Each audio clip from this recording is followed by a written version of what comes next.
Hello, everyone. Welcome. I'm Lindsay, a member of the CK-12 team, and my colleague Ryan and I will be running today's webinar called Using Practice in Groups with Students. We're so glad that you've joined us. Before I introduce you to Ryan, I want to make sure you guys are comfortable with the Zoom windows. I think you guys are becoming pros by now. We do have the two different windows. The Q&A window is where we would like you to type any questions that you want our team to answer either live or via text. And then the chat window is a place for community conversation, like the ones that you guys are already having. What I need you to do, though, is I need you to remember to change it to say all panelists and attendees if you're wanting everybody to see what's in the chat window. Because if you send it to all panelists, unfortunately, CK-12 is the only one who can see what you're putting in that window. Okay, we are about to wrap up our third week of the Certified Educator program. If you are still looking to register for any sessions that are happening next week, you can do so at ck12.org/jumpstart.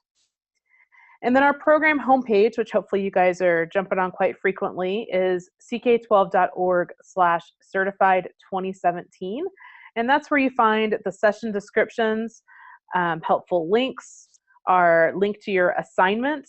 And that page also has all of the archived videos for every session that we've done so far this summer. So today's session on using practice in groups with students is kind of part of the pathway. The past couple of days we've had Groups and Practice 101. This morning we had Customizing Practice. And so this is a session that's designed to put all that together and give you some useful strategies about how you can start utilizing these tools in your classrooms right away. So to get you started with today's content, I'm going to introduce you to my colleague, Ryan. Thanks, Lindsay, and thank you to everyone who's joined us today. In this webinar, we'll be covering the following topics. First, we'll take a look at the group's functionality to get an understanding of how you can better use CK-12's study groups and classes. Next, we'll be looking at strategies for using these groups with your students so you can get the most possible benefit out of these resources. Next, we'll take a look at identifying how to find the best adaptive practice assignments to use with your classes. And lastly, we'll take a look at strategies for using adaptive practice with your students both inside of class time and also outside of class time. Our main goal is that by the end of this session, you have several usable strategies on how to utilize groups and adaptive practice to support student learning in your class. Before we get into the core content of the webinar, it would be great if we found out a little bit more about you. You'll see a poll here in a few seconds that will prompt you to respond to a question. Knowing this information will help us tailor the webinar and deliver the most relevant content to you. So we've just launched the poll. This question is to help us to determine how familiar you are with the practice tool. Some of you might have been in our session earlier today where we looked at advanced functionality. Some of you might have been to our immediate or our introductory session, or maybe others of you are really pros at it. But please go ahead and answer this so we can get a good idea for the whole audience.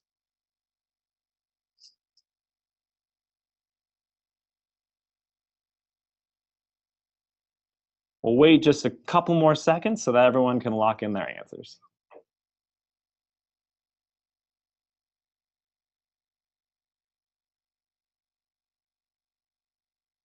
Excellent. So let's take a look at these results.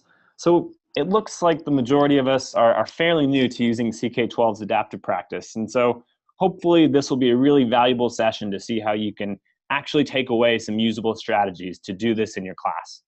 Some of you have used it occasionally, which is great. So maybe you can provide a resource to those who are new to this particular type of resource. So with that being said, let's go ahead and dive right into our content for today. First, we'll refresh our memory as to what CK-12's group feature provides. So what is it? CK-12 offers the option to create both study groups or classes.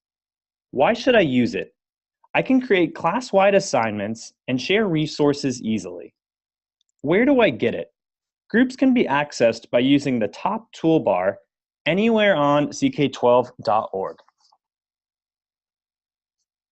So now let's take a look at strategies specifically for using study groups. You can first use the study groups with students in order to help facilitate collaboration during student projects or assignments. You could also use study groups to facilitate learning circles where you could help support all learners during your course. You could also use study groups with other teachers. This would allow you to share CK-12 resources easily with other educators. Study groups are a great way to share resources and promote collaboration, but classes give the extra functionality of creating assignments and viewing reports, which provide great additional benefits as a teacher. In terms of ways you can utilize our classes, you can create class groups, which would allow you to make separate groups for each of your classes in order to help monitor student progress. You could also use class groups to develop class groupings to help with differentiated instruction. This could be a great way to support a group of students who may need additional or modified resources to best support their needs. You could potentially use our discussion board feature as an assignment. We have an ability to notify, post something, or even comment elsewhere. You could have students post a question and then respond to another student for a homework or class assignment. Also, we offer an anonymous feature if that's desired for your uses. Another functionality is that you could use reports as a self-assessment tool for students. Students would be able to see their time and scores and even look into specific questions they got wrong or right for helping them to review any topic that they had an assignment for. So with that being said, we have a lot of information to chew on. We're going to take a moment and actually look at some demonstrations. So I'm going to go ahead and I'm going to share my screen. All right. So what we're first going to look at is I mentioned this idea of using the groups feature as a way for students to have a self-assessment tool. So right now, I have an account where I'm logged in as a physics student. I'm going to go ahead and I'm going to go to my groups. When I go to my groups, I'll see all of the groups that I am currently a student in. I'm going to go ahead and take a look at my physics class for the purpose of this demonstration. So I go ahead and I go into my physics class. It defaults to me seeing the question and answer board. If there's anything new posted, I could take a look at. But I'm most interested in this reports feature. So in this reports interface, it gives students very valuable information. I can go ahead and take a look at assignments to see how I did. I could even click into assignments to see how I did to the level of detail where I can actually see the questions that I got right, the questions I got wrong. And this would give me a way in which to review a particular topic that I might have struggled with or I might have done well. It also shows me potentially, if I had to do like an interactive assignment, or maybe I had a read I had to do, it will show me that I've completed that assignment. So when I'm looking at this, anything that has a check is something like a read, a Plix, a simulation, something that I can mark as complete. Whereas anything that has a reporting feature, this is going to be an adaptive practice assignment or a custom-built quiz that my teacher gave to me. And I can go into any of these types of resources, and I'll be able to see how I did to a really detailed level. So we feel that this is a really strong resource for students to use. The second demonstration that I wanted to show you is talking about using groups in order to provide that differentiated instruction. Because we all know that it's really important to be able to support all of our students to the best of our ability. So what I'm going to do is I'm actually going to go through and show you how you could set up different groups to help benefit different students you have in your course. So I'm going to go ahead and I'll start from the homepage so you know how I got to this point. So anywhere on CK-12.org, there is a groups option at the top of the page. So I'm going to go ahead and I'm going to click on groups. And then for the purpose of this demonstration, I'm going to go ahead and I'm going to create a group. So here again, we see those two different options that we talked about. So remember, I want to leave it as a class if I want the ability to assign homework assignments or track any kind of progress. The study group will allow me to share resources and have that Q&A, but it will not allow me to create those assignments. So for the sake of this, let's say physics demo, and let's say, this is my general class, so I'm just going to leave it tagged like this. So I'm going to go ahead and I'm going to create a group. So I have this one group, and I'm also going to go ahead and create the second group because I want to show you how we're going to use both of those groups to differentiate types of resources that I'll give to my students. So I'm going to go ahead and create a different group, and I'm going to call this one Physics Demo, and let's just say A. For the sake of reminding myself, I'm going to put advanced resources. You can clearly label the groups in a way that students are aware or aren't aware, depending on what your preferences are for helping give these students the resources that are best for them. So I'm going to go ahead and create this group. So now I have these two different groups. Now that I have these two different groups, I can help to tailor the assignments and resources more specifically to each of my students. So I'm going to go ahead. So this is going to be my advanced group, and this is going to be my more at grade level group. So I'm going to go ahead and I'm going to go into my at grade level group. It will ask me to add assignments, but the big thing I want to do, let's say I find it really important to give my students access to a Flexbook. So I'm going to go ahead and I'm going to get a Flexbook that I feel is going to be a good resource for my basic physics class. I'm going to go ahead and I'm going to go into physics. And the way I can always look at the textbooks is click on Flexbook textbooks. We have a really great offering of physics Flexbooks. And the one that I like for my students that has a more basic understanding is this People's Physics book at the basic level. So I'm going to go ahead and take this book, and I'm going to share it to my groups. So right here, when I go to a resource, let's say it's a custom Flexbook or any Flexbook, I should see share to groups. I'm going to go ahead and I'm going to share it to the groups that I created. So I have my physics demo, and this is my basic physics demo group. So I'm going to go ahead and share that. So now that class has a resource that's more suited to them. So I'm going to go back to the general Flexbooks, and I know that there's this intermediate book, which I find a little bit more challenging for my students. So I'm going to give that to my advanced group. So I'm going to go ahead, do the same thing, but now I can share this specific resource with my advanced students. So I'm going to go ahead, physics demo, and this is for my advanced student group. So I'm going to go ahead and share that resource. Great. So now when I go back to my groups, in each of my specific class groups, they'll have a Flexbook that is more catered to their specific needs. This would be a great way to differentiate reading levels. You can imagine creating custom Flexbooks and assigning it to the proper grade level. The other option would be I could actually customize assignments. So let's go into my assignments, and let's say I want to create an assignment for my more advanced students. So I'm going to go ahead, I'm going to click create an assignment. I want it to be physics, and I want it to be on motion. So I'm going to go ahead, I'm going to create this assignment, and I'm going to assign it to my advanced students. Let's say I want it to be due next week. So I already have an assignment named motion, so I'm just going to name it motion demo.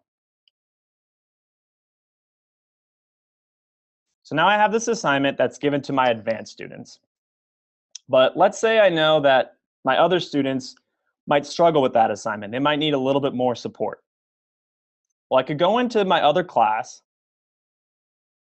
and a great thing about CK-12, since it has such an extensive amount of resources, especially in math and science, I can actually give a physical science tailored motion assignment. Maybe that's more suited for my students. So I'm going to go ahead, and this time I'm actually going to use the search. I'm going to look for motion. And I'm going to see that there's actually a physical science version as well. I feel like that's going to be a little bit better catered towards these students. So I'm going to go ahead and choose that resource. This even offers me an additional subject that might help support those students. So I could assign that as well, but let's just say I just want to give them motion.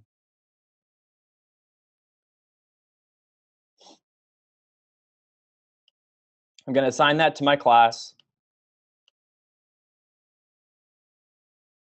And there I have it. So now I've created an assignment for each of my groups that are more specifically catered to each group's individual needs. This could be a really valuable way to differentiate resources for all of your students. Okay, so that's probably a good time to do kind of a roundup of some of the questions that we have. I think our team has been answering a lot of them. Several of them had to do with our learning management systems and integration with those. So just to let everybody know, we do have a learning management systems webinar coming up next week where we'll go into that in detail. But some of the questions asked, which ones do we integrate with? Which right now, oh, actually, yeah, Ryan's going to pull this up here. He's going to show you down at the bottom of the page when you go to the tools, or right there, actually. You can see we have some integration with Edmodo, with Canvas, even with Schoology, and we're working on more of a robust integration with Google Classroom. So somebody asked specifically about Google Classroom, and we have more features coming soon with them that will help with that integration. Otherwise, I think, Ryan, you did a good job covering. There were several questions about differentiation, which hopefully people have a better understanding of now that you showed them how to go through those different groups. So I think you guys keep your Q&A coming. Wait, actually, we just had one come in here. Let's ask this one, Ryan. If I have several groups and students moving through groups, can I pull up a student summary, or do I have to check progress in each group? Yeah, that's a great question. So the way I would do it is each group is going to have a report for all the students in that section. So that is going to be the best way that you're going to see all of the work being done in that particular section. You'd want to go to the specific group, and then you can look at that assignment. We are working to continually enhance our reporting features, and hopefully there will be additional ways to do this soon. And then when it comes to Canvas, or when you have it integrated with an LMS, there is grade passback available. So that is another way that you could potentially see all of the scores for your students. Okay, then we had a general assignments question. These assignments that were just created, would they be automatically produced, or do you have to go in and choose the questions? So what kinds of things can they assign? Yeah, great question. So the way it's working is when I was creating those assignments, that was assigning CK-12's adaptive practice assignment. So with that being said, it's going to give that student a pool of questions, and it's going to adaptively poll questions until the student gets 10 correct questions. So this could mean that the questions could get harder in difficulty, could get easier in difficulty. If they're doing poorly, it could potentially recommend that they look at a resource related to that concept. But when I'm assigning it, I'm assigning the full-blown adaptive practice assignment for that student to look at. So like, for example, if I'm going into it, I'm assigning the full practice for that student. So if I went into it, we could just see an example of what it looks like. Well, it's giving me the full practice with access to all of the questions that CK-12 has at its disposal. And like we said, it is adaptive at this point already. So it's that easy to assign an adaptive assignment for your students. Okay, then another question that was just asked, when we create groups and we want to assign certain Flexbooks to our groups, does the Flexbook have a designation for modified? That way it makes it easier for the teacher to know which Flexbooks could be at a more the cognitive level of the students? Yeah, so great question. What you could easily do is, let's say when you're naming your Flexbook, you could easily identify the Flexbook by naming it appropriately. So You could name it like Mr. whatever your name is. So I'm going to be like Mr. Clark's Basic Physics. You could say Mr. Clark's Advanced Physics if you wanted to do it that way. Or if you didn't want to be so obvious in which book you're giving to each student, maybe you have a way of tagging it for yourself where it's Physics Book A and Physics Book B. You could do it however you want to. But when you're naming your Flexbooks, since you have hopefully some familiarity with Flexbooks, if not, we have entire webinars devoted to that. You could save the Flexbook name, anything custom that would help you to distinguish what resource that is.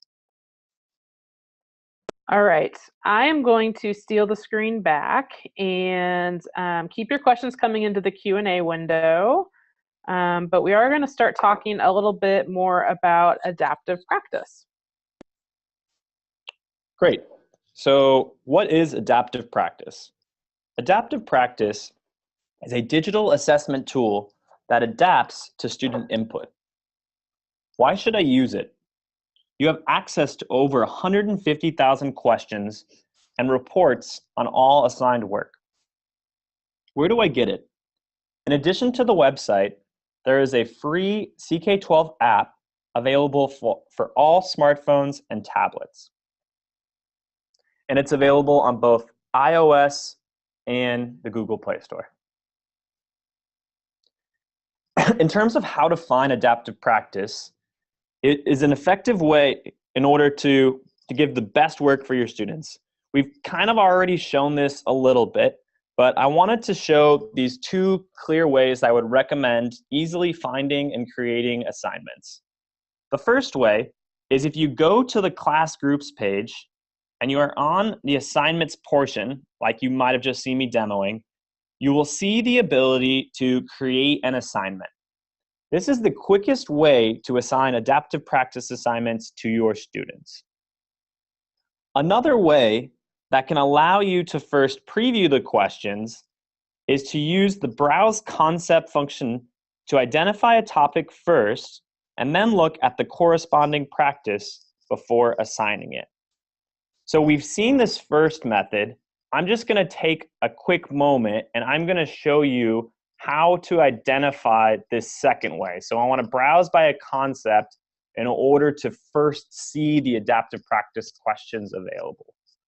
So I'm going to go ahead and I am going to share my screen. And I am going to go, let's say I'm just at the main CK-12 page. If I go down to the bottom of the page, I can see all of the subjects for which CK-12 offers assignments. So let's say for the sake of this, we were looking at science, but now instead, let's say we want to look at a math concept. So let's say I'm interested in algebra, and let's say I'm interested in this concept of single variable expressions. So I'm going to go into this concept, and I can see all of the different resources that CK-12 offers. So CK-12 has reading modalities, it has interactive content with our Plix, but it also has the adaptive practice assignment. The great thing about going through this browse function is that I can actually preview all of the questions.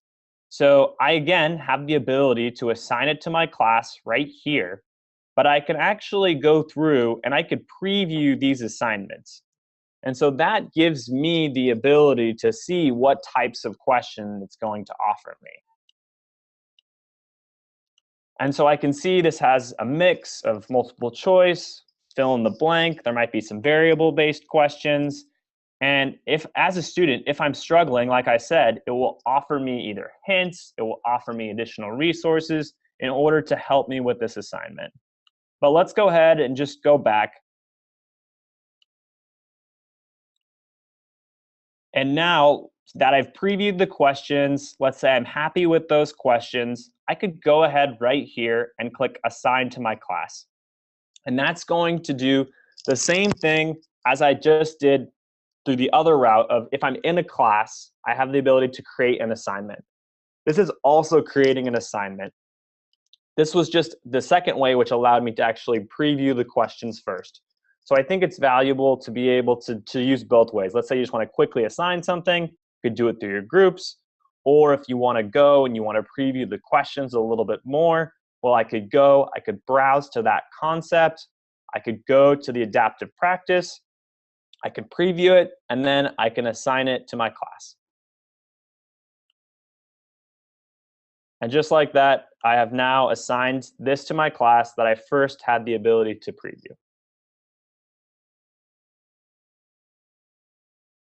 So at this point, we're going to go ahead and I'm going to stop sharing my screen, and we will take a look at moving towards some strategies for now how to use adaptive practice with your classes.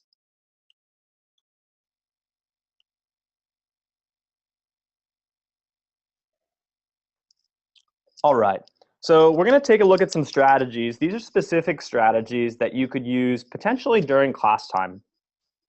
A first possible strategy is that you could use adaptive practice as a formative assessment or a warm-up. This could be a great pre-assessment when preparing to start any new unit. It could help give you a general survey of student understanding before starting a new topic, so you have a better idea of any common misconceptions that your students have. Next, you could also use this as a really valuable section or unit review. You can create an assignment with multiple sections, and you can even potentially add a custom quiz that you can have students use to review for a particular topic. A third way is you can use the adaptive practice as a way of doing adaptive comprehension checks for each student on any device. Since CK-12's adaptive practice can be used on any type of smartphone, you could actually have the students pull out an iPhone or an Android phone after you finish the lesson and do an adaptive practice assignment right then and there to give them real-time feedback on how they're doing on that particular topic. It's a great way to utilize this resource in class time. Another idea is that you could have students develop their own custom questions. So let's say you have an assignment in class where you're having students write their own questions that require some type of either open response, variable, multiple choice. The teacher could then take these questions from the students, and they could input those questions to form a CK-12 quiz. You could use this as a portion of a test, which could help improve student buy-in, or you could potentially use this in order to help create future homework assignments. And if you're having students create questions for future homework assignments, you could even challenge them to add hints. And hints, I feel, require really deep level thinking because you're requiring the student to go through the process of creating the question and also having them think about common misconceptions for that question. So this could be a really valuable way to challenge students, is to have them make their own questions. A last strategy is the idea of competency-based learning.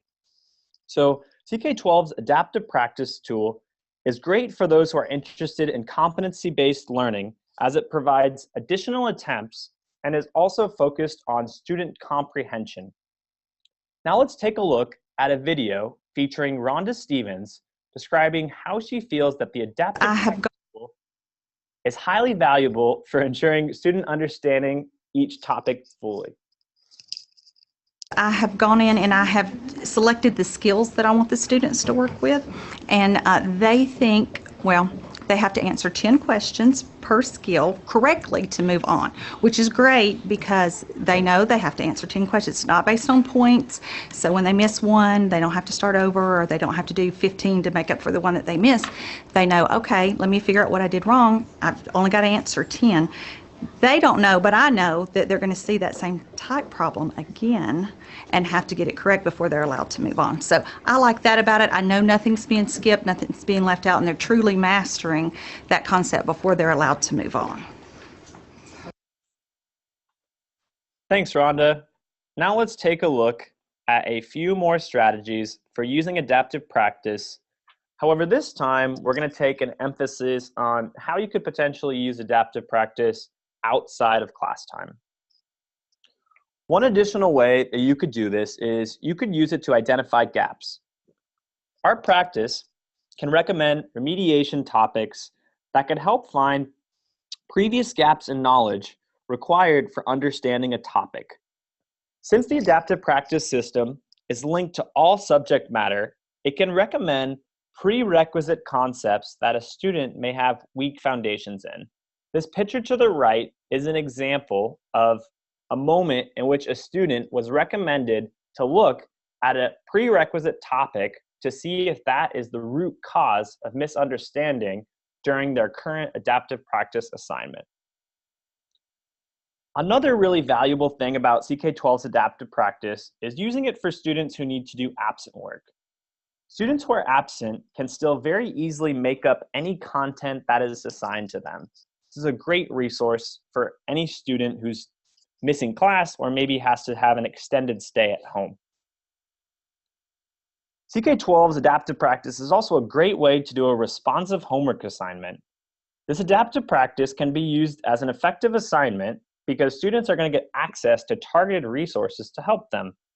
Since it also does the work of grading this assignment for you, it's going to give you the value benefit of seeing which students are struggling and which ones are really excelling on a particular topic. Another idea is you can create a summer assignment.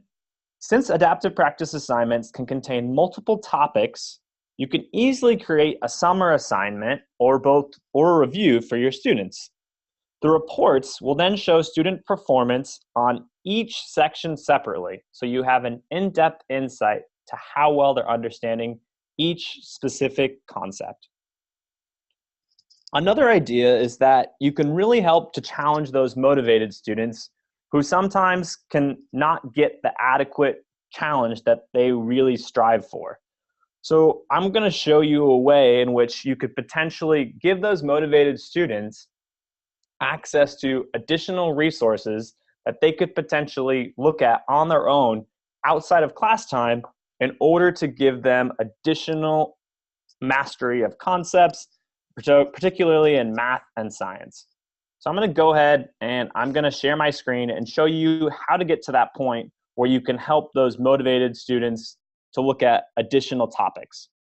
So I'm going to go ahead and I'm going to look at a student account, just so, like, let's say this is that student in your class who really likes your subject and really has an interest maybe for the math behind it, but you don't cover the math in that particular topic. Well, if I go ahead and as a student, if I go to my dashboard, it's going to first pop up and show me all of my latest assignments. So these are any types of assignments that my teacher might have given me. But there's also this idea of self-study.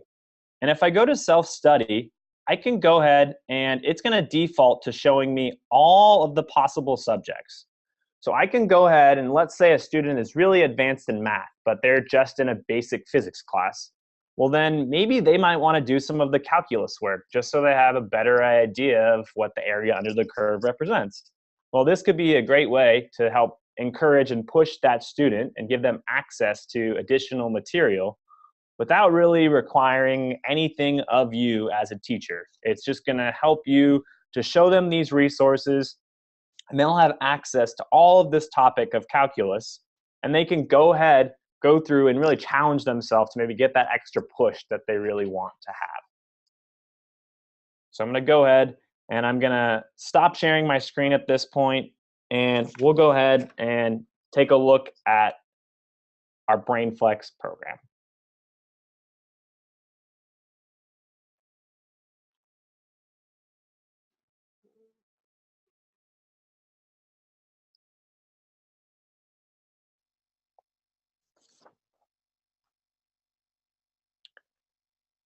Another way that you could potentially use CK-12's adaptive practice platform is by utilizing the BrainFlex program.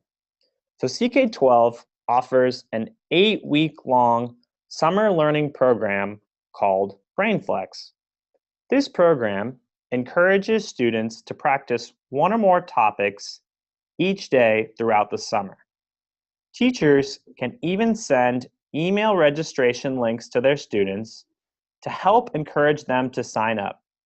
If students are using that CK-12 practice app on either iOS or Android, They can even receive notifications reminding them to complete their daily goals.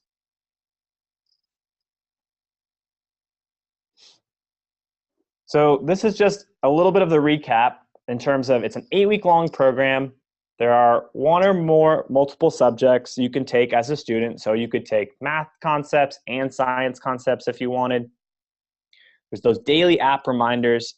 And there's even the ability to add a coach. So as a parent, as a teacher, you could potentially add all of these things.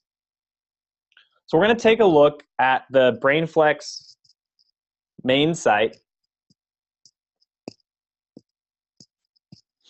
So in terms of the way you can get to the BrainFlex program, this program is almost done for this year, so it could be a really good resource to maybe go and look at it and see if it will be something that's valuable for your students for the following year. But in terms of this program, we offer it each summer for 8 weeks. So the URL you want to go to is www.ck12.org/summer. So I'll go ahead and we can open that up and just take a look. So right now, if I go to ck12.org/summer, I'll go ahead and see our BrainFlex program. And since I am a student, I can go ahead and I can accept the challenge. Like we talked about, you can have students sign up for multiple subjects if you wanted. So this could be a great thing to either if you're a parent helping your own students, or maybe you're a teacher and you want your students to maybe brush up a little bit on a particular topic over the summer so that you feel that they're well prepared coming into your particular class. You could go ahead and you can choose whatever subjects you want. So maybe let's say I want to brush up on arithmetic and algebra because I'm going to be going into Algebra 2 next year. I feel like that would be really helpful.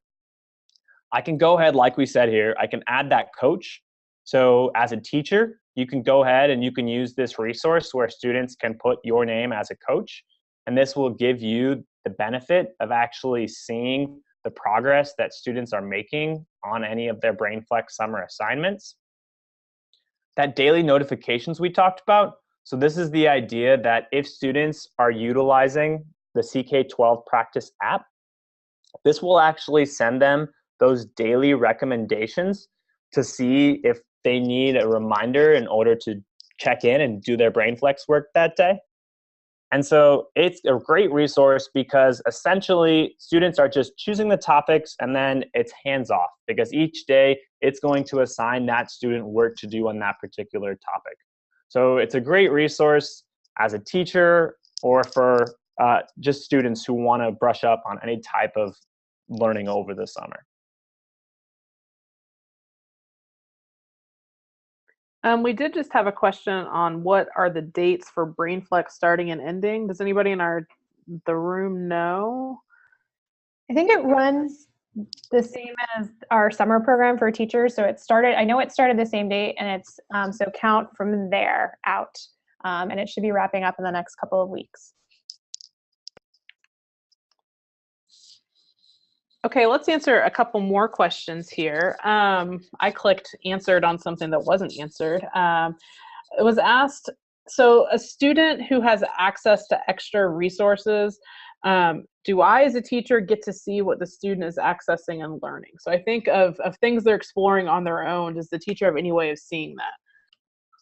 Yeah, so that's a great question. So I'm going to go back and I'm going to take a look at what this question is referring to. So if I go back to my dashboard, and as a student, I have this idea of self-study.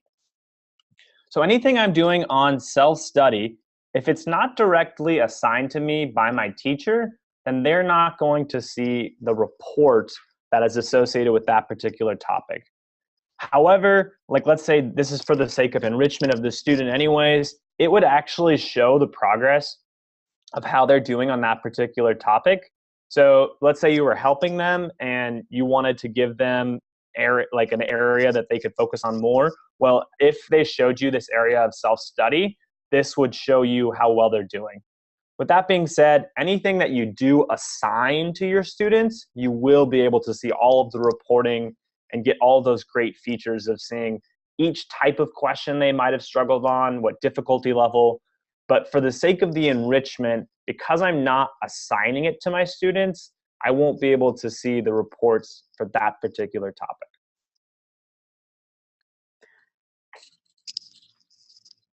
Also, just one note, if you are assigning that, you get to see kind of the progress on that practice. The pop-up resources don't necessarily show up for you to kind of see, because it might be based on how they were doing, whether or not that is the current concept or a previous kind of prereq concept. But any resource that's based on the topic would be one that's coming from the concept page. So you can kind of see some of those similar options as you go through that. Okay, then looks like our next couple of questions are getting back to BrainFlex. One user asks, is BrainFlex like a summer class? Once completed, would they get a certificate of completion? Does the student sign up for it, or am I as a teacher assigning students to BrainFlex? And are they the ones who pick the topics? Maybe just a recap there of how the program works.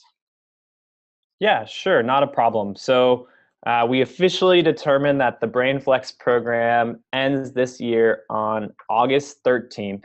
So with that being said, students could still have the availability, or even you yourself could have the ability to check out the BrainFlex program and see what it's all about. But if I go ahead, the idea again with BrainFlex is that students could potentially sign up on their own, independent of a teacher, and they could choose topics they wanted to study. Or a teacher could potentially send out an email to her students if she wanted to encourage her students to sign up for BrainFlex. And then they could choose whatever topics they might want to do. And this area is where they're going to add that coach. So if it is being done with a teacher, well, they could add that person right here. And again, this is the ability to add notifications. So I think the great thing about BrainFlex, for me personally, I've been doing BrainFlex a little bit this summer just to brush up on some of my algebra skills. So I can go ahead, and if I see, I can have this dashboard. Each day as a student, it has this very visual interface where I can see whether or not I achieve my goal for the day. It's going to give me those topics. So like I said, I wanted to study measurement and biology. So it's telling me right here that if for today, my topic that I'm going to be studying is on the metric system. And then it's going to show me something that encourages students. It is going to give that nudge if they have the notifications enabled. If not, it will basically give you like a reward, like woohoo, if they finished it, and they'll give you a star, tell you that you achieved your goal for that day. And down here is actually, it shows you all 8 weeks. So you can see how much as a student you completed. So this is like a visual overview as a student, and I can see how many days of that 8 weeks that I achieved my goal. So I've been slacking a little bit since I just started today, so all I have is this 1 star potentially I can earn today. But that's kind of the visual overview in terms of the BrainFlex program. In terms of a certificate, it's not really intended to be as like an independent class. It's just more of a summer enrichment program that we offer. And so it's going to allow the student and also the coach to see if they're achieving their practice goals each day.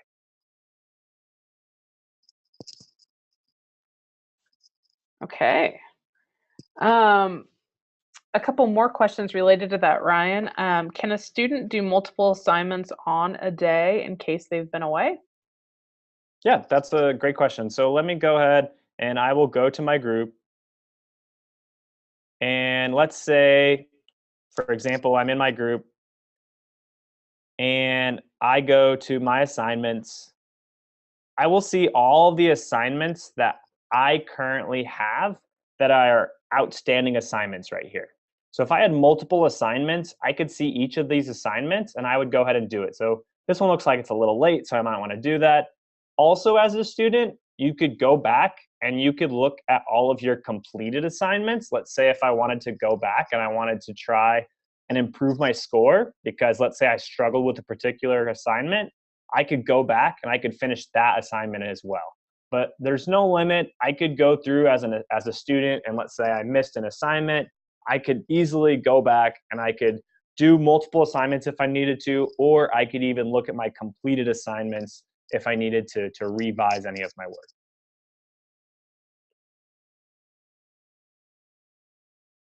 And in terms of BrainFlex, like we mentioned, for BrainFlex, you do have the ability to have multiple topics. So let's say I'm doing both algebra and biology. Well, then I would be able to practice that concept for biology and algebra that same day. I could choose which one I wanted to start with, but I would have the ability to practice each of those topics each day.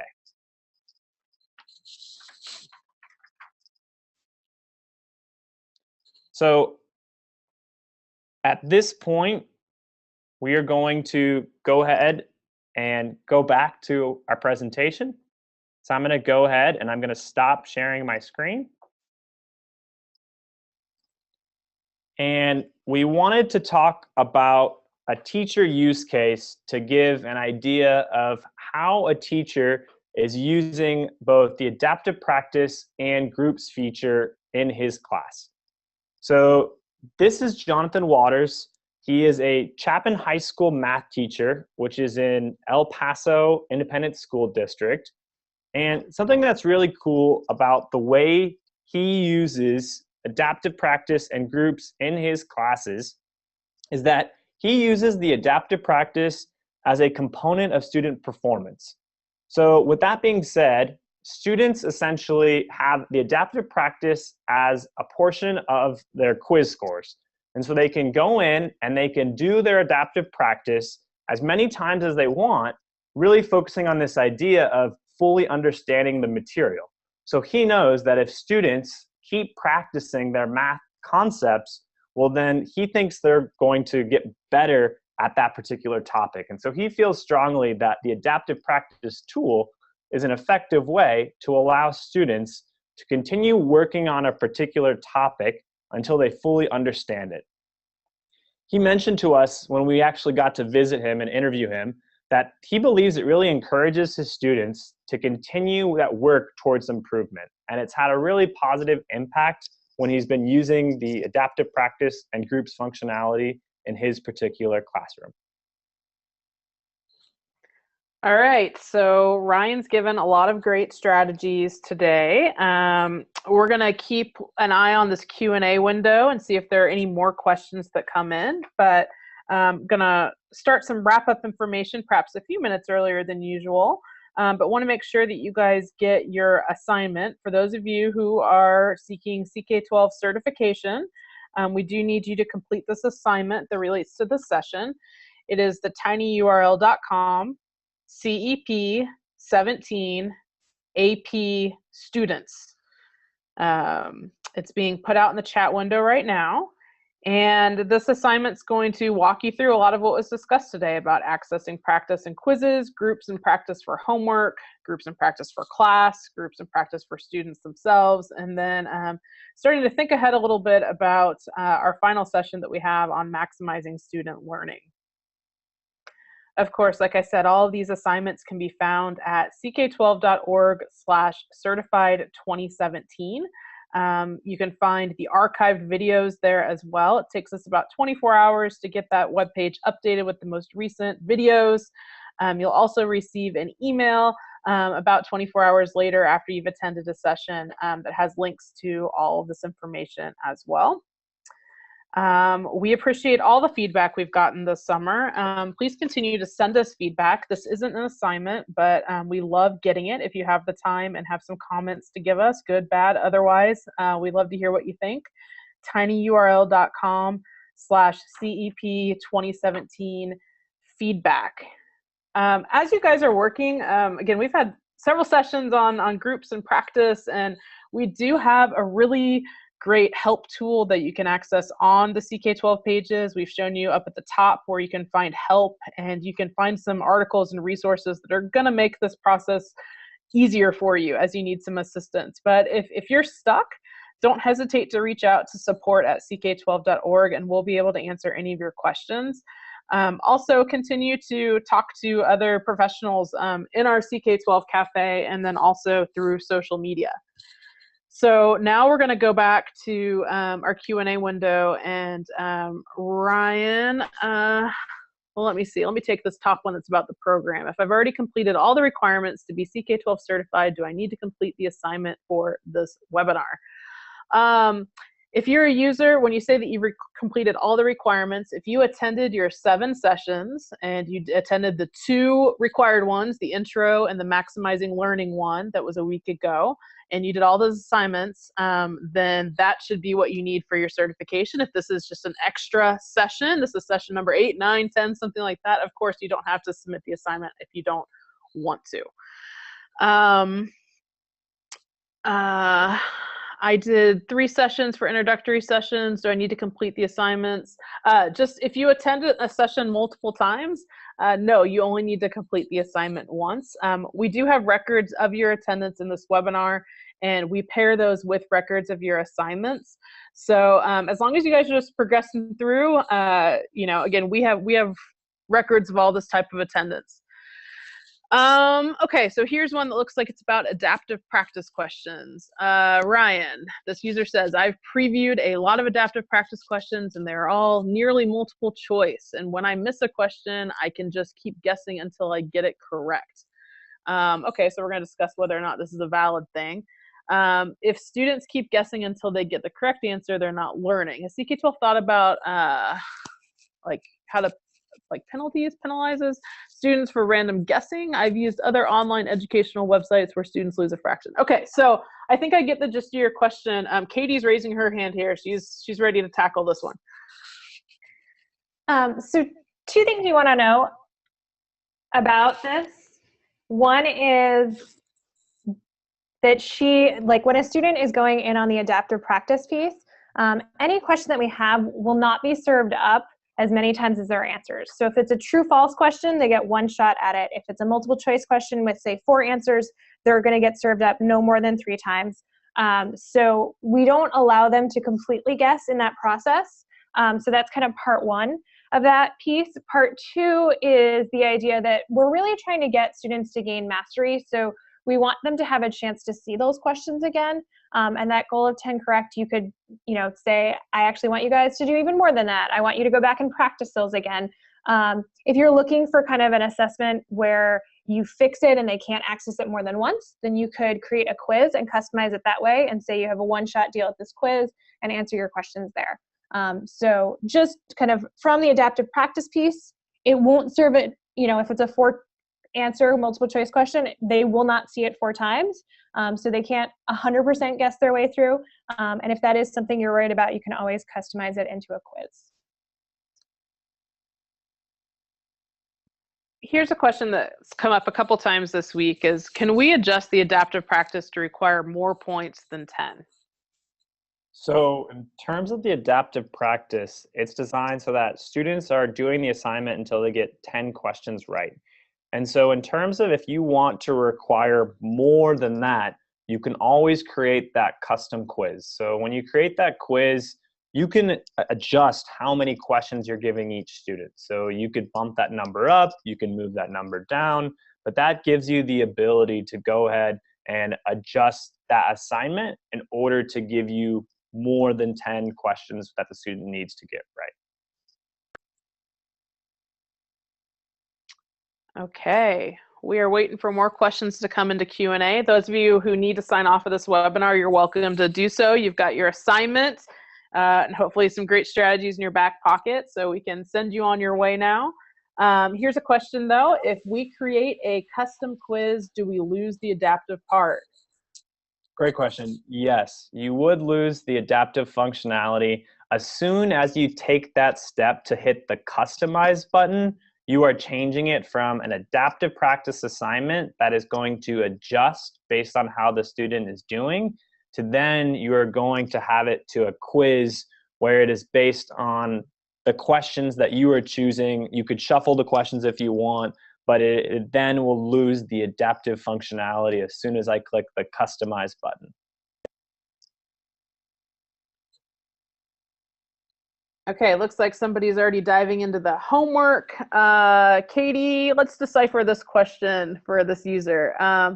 I don't understand this question on the assignment. Give an example of a homework assignment that you may give that use CK-12 practice, detailing due dates, resources used, and structure.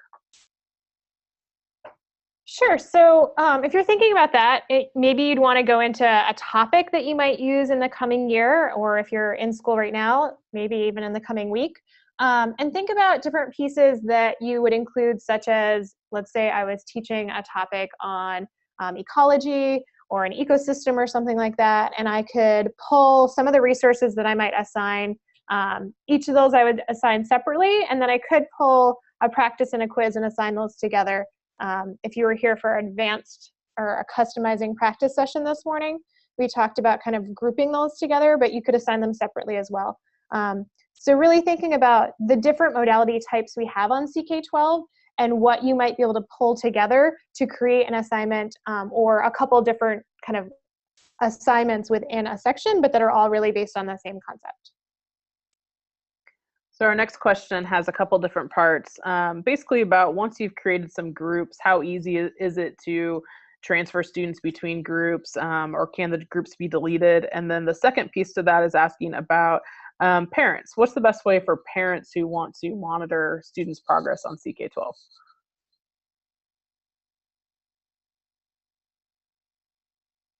That's a great question. So I'm going to go ahead and I'm going to share my screen just so I can show a little bit more about this adding students to class question that was asked. So I'm going to go ahead and I'm going to go into a class group, and I'm going to go down to the area where it talks about members. So this would be the way where I can add more members to my particular class.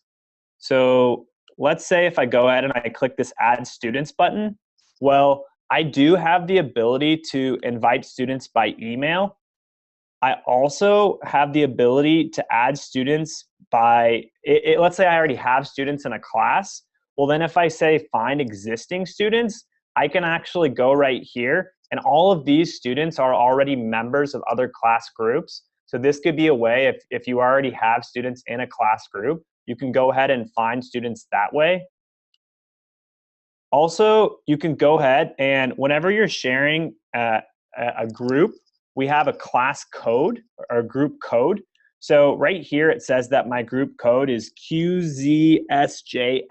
So let's say I'm in class one day, I could put that code up on the board, and students, if they're going, they could just add a group, and that's a very easy way that students could also join a group if you wanted to. And something else you might have seen, which is particularly useful, you could create accounts for students that don't have email addresses. So you could actually create accounts for those students. And then in terms of the parent functionality piece, so the way that we would really recommend that is I would recommend that the student takes that opportunity to share the assignments, the reports with their particular parent. Currently in the class functionality, you have someone who's the leader of the class, and that person is going to be the person who's creating the assignments and is going to be seeing the main reporting feature. But really, it's designed for that teacher and to be able to share and give assignments to the students. And so I would really recommend that that parent asks the student to show them. It would also give them a great way to kind of be more familiar with the work that their student is doing on CK-12. But that being said, since we do integrate with other LMSs, I'm sure that when they have, if there's grade pass back with things such as Canvas, the parents would have the full access to the range of resources that Canvas can offer. Okay, we're going to wait and see if any additional questions come in here before we sign off.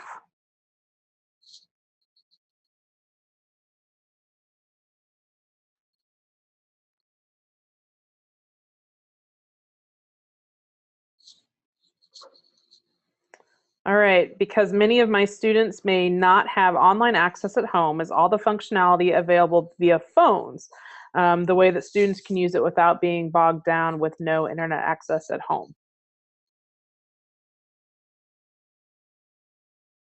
If students don't have internet access, a great resource that we recently have launched is our offline Flexbook app. So potentially, if you're using a Flexbook with your students, they could download sections of the Flexbook and they could use that offline at home. Since the adaptive practice is an app, if they have network capabilities, or let's say they maybe can go somewhere and get Wi-Fi, that's a really easy way that they could even complete their assignments, is directly from using their device. So that really gives them some flexibility to, whenever they have access to either network or Wi-Fi, they could potentially do those assignments. But like we said, we do have an offline Flexbook app that could be particularly useful if students have no access to internet. And most resources on our site would work well with somebody who has cellular phone service. It's our Plix and our Sims that require a larger screen size to be able to really take advantage of their full capability. We have a question that is, how do you print a quiz? All right, so if we go ahead and we go into an assignment, so I'm going to go ahead and go through the functionality we talked about earlier, because I've been going through the class groups a lot. So let's say I go in, I'm going to go back into a math topic. So I'm going to go ahead and I'm going to go into, let's say, variable expressions. If I go ahead and I go to that practice assignment, I would have the ability, as soon as I go into that practice assignment, where I will see this print option. I could download the worksheet. And so if I download the worksheet, I could download it, I can generate a PDF, and that would be a way in which I could immediately print out that resource for my students to use. Remember, if I wanted to particularly choose specific questions, you can always customize it, and that would give you the ability to choose specific questions or even add your own questions before you do that. But if you just want to take that assignment and you want to download it and create a offline quiz, you could go right here, download it as a PDF, and then you could print that resource out. Okay, so I think we just tackled the questions about printing quizzes. See if there's anything else that comes in here.